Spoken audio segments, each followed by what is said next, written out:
कचरा निकाल, गाड़ी वाला आया घर से कचरा निकाल, गाड़ी वाला आया घर से कचरा निकाल।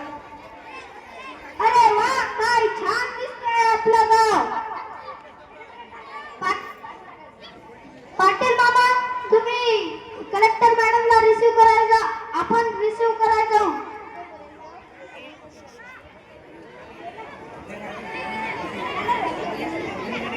वेलकम कलेक्टर मॅडम आल्या. ओ वाव, सो ब्युटिफुल विलेज. खूप सुंदर गाव आहे तुझं, आवडलं मला. प्रत्येक लोकांनी आपलं गाव स्वच्छ केलं तर आपला भारत स्वर्ग बनवल्याशिवाय राहणार नाही.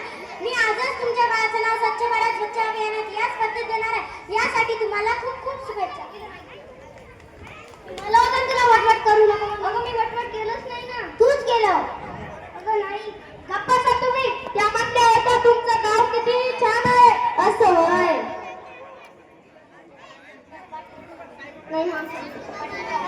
पाटील काका, तुम्ही कलेक्टर मॅडमला तोपर्यंत गाव दाखवा, तोपर्यंत आम्ही पुढचं बघतो.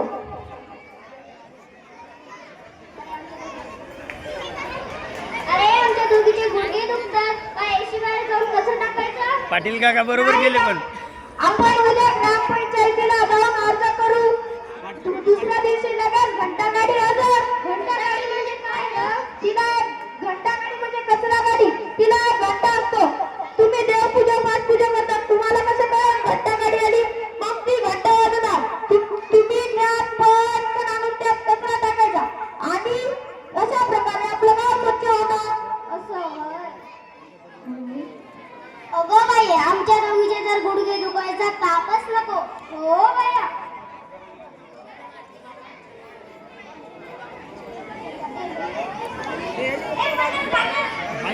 माईक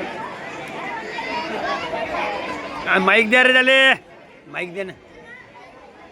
हे प्रीत जाती सदा मैं गीत वहाँ पे गाता हूँ. भारत का रहने वाला भारत की बात सुनाता हूँ. बाई, माझी दिवाबत्ती राहिली. चल मी आणते. माझी पण राहिली. अगो बाई, आम्हाला वाढलं असं. स्वच्छता केली की लक्ष्मी प्रसन्न होते. आता बाई, आता संत गाडगे बाबा प्रसन्न झाला. देव बाबा बाई.